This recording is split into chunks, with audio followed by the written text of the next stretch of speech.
We're going to solve an equation.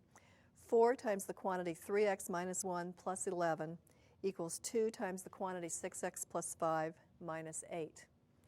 Now the first thing I'm going to do in solving this equation is to use the distributive law to remove these two sets of parentheses.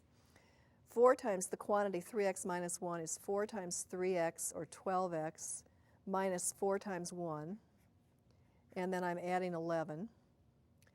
2 times 6x is 12x, and 2 times 5 is 10. So I have 12x plus 10 minus 8. Next, I'm going to collect like terms on each side of the equation. I have 12x, and negative 4 plus 11 is 7. On the right-hand side, I have 12x and 10 minus 8, which is 2.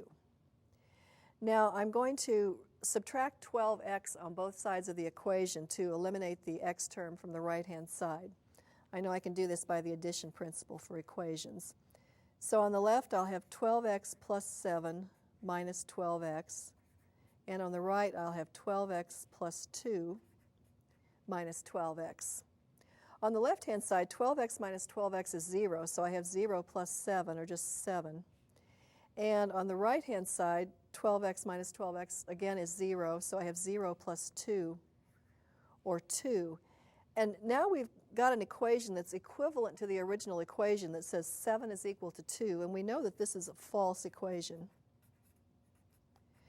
And because this is equivalent to the original equation, we know then that this equation has no solutions.